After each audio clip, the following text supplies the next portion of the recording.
Bonjour et bienvenue à cette quatrième séquence de notre formation MS Project.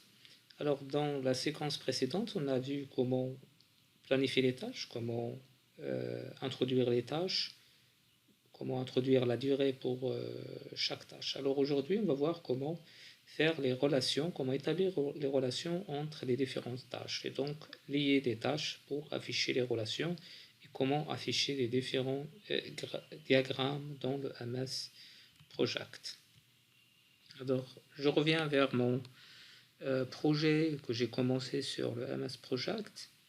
Alors, dans mon projet, je vois la relation entre la définition des programmes, la troisième tâche, et l'arrêt des thèmes de la journée, la deuxième tâche. Donc je vois qu'il y a une relation de fin à début, c'est-à-dire que la définition des programmes, je ne peux pas commencer à rédiger, à établir mon programme avant d'arrêter le thème de la journée.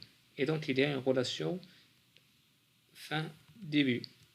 Donc je dois établir cette relation dans le logiciel. Alors il y a plusieurs façons de faire. Donc soit je vais sélectionner les deux tâches, donc je clique sur la première tâche et puis en appuyant sur CTRL, je clique sur la deuxième tâche et je vais cliquer sur cette icône. Donc il s'agit de lier les tâches sélectionnées.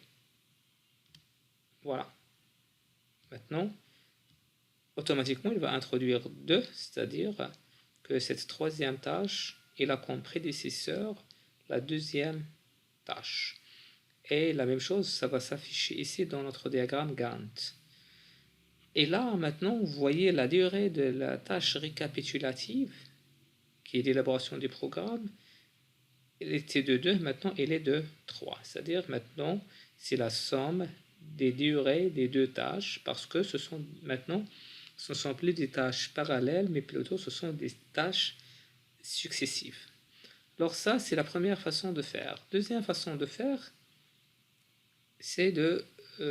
donc, je reviens à l'état initial. Je vais cliquer sur cette deuxième tâche. Alors maintenant, j'ai cette boîte de dialogue qui s'affiche et qui s'appelle Informations sur la tâche et qui nous donne les différentes informations sur chaque tâche. Et donc, je vais sur prédécesseur et là, soit je vais introduire le numéro de la tâche prédécesseur, bon, la tâche avec laquelle je veux établir la relation, ou bien le nom de cette tâche. Donc, nous avons une définition des programmes, nous voulons la lier avec l'arrêt du thème du projet. Et donc, l'arrêt du thème du projet, son numéro, il est de 2. Ou bien son nom, il est arrêt du thème. Donc, soit je vais choisir dans le nom, ce qui est difficile, ou bien je vais tout simplement écrire le nom, le numéro de la tâche, donc 2. Et donc, ça va s'afficher arrêt du thème de la journée. Et ici, j'ai le type de relation. Quelle relation y a-t-il entre ces deux tâches? Donc, ce sont les différentes relations qu'on a déjà vues dans le cours, soit fin-début, début-début, fin-fin, ou bien début-fin. Donc, nous allons choisir fin-début. Et là, vous avez le décalage qu'on a vu, donc soit décalage avec avance, maintenant c'est une relation fin-début plus 2, ou bien un décalage avec retard, maintenant c'est fin-début moins 2. Alors là, pour notre cas, nous n'allons pas faire de décalage. OK. Et donc, c'est le même résultat. Donc, ce sont deux tâches successives. Ou bien, une autre façon de faire qui est très rapide et très simple, tout simplement, je vais aller sur la tâche définition des programmes, je vais aller sur la colonne prédécesseur et je vais écrire le numéro de la tâche prédécesseur, donc c'est 2. Donc c'est exactement la même chose. Alors ici, pour l'élaboration des dossiers, donc il a comme antécédent ou prédécesseur, c'est la définition des programmes. Donc je vais écrire 3. Alors si je écris 3, c'est par défaut, c'est une relation fin-début, sans décalage. Mais si je veux introduire un autre type de relation, donc là il faut faire double-clic et après il faut choisir le type de relation que je veux introduire. Là, par exemple, la tâche dépôt des dossiers de sponsoring, elle ne peut pas commencer avant la fin de la tâche élaboration des dossiers et établissement de la liste des sponsors, c'est-à-dire la tâche 5 et 6. Donc, dépôt des dossiers de sponsoring. Donc, je vais écrire le numéro de la tâche 5 et puis le numéro de la tâche 6. Et puis, je peux choisir le type de relation, c'est toujours fin début. OK. Donc 5, 6. Ou bien je peux tout simplement écrire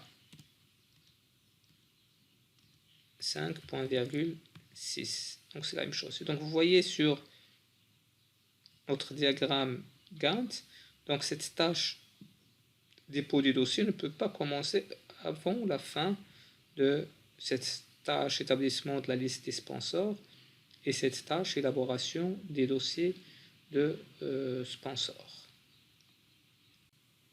Et je vais continuer à faire la même chose pour les autres tâches.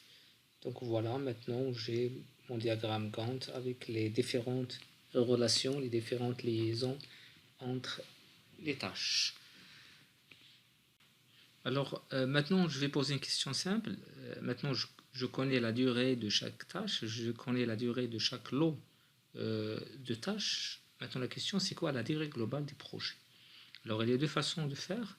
Soit que je vais aller sur projet, après information sur le projet, ensuite statistique, et là il m'affiche la durée globale du projet, donc il s'agit de 33 jours. Donc pour organiser notre journée, donc il faut 33 jours de préparation. Ou bien une autre façon de faire, c'est d'inclure une tâche récapitulative, c'est-à-dire donc je vais sélectionner toutes les tâches des projets et après je vais insérer une tâche récapitulative, c'est-à-dire toutes les tâches, toutes les activités du projet, elles seront des sous-activités ou bien des sous-tâches de cette tâche récapitulative que je viens d'insérer et que je vais appeler projet. Voilà. Donc vous voyez maintenant la durée globale des projets, c'est 33 jours. Donc je vais la mettre d'une autre couleur, comme ça j'ai plus de visibilité. Et donc c'est recommandé, conseillé toujours d'introduire ces tâches récapitulatives projet pour avoir en permanence, à chaque étape de planification de votre projet, plus de visibilité sur la durée, que ce soit sur les coûts qu'on va introduire par la suite, etc.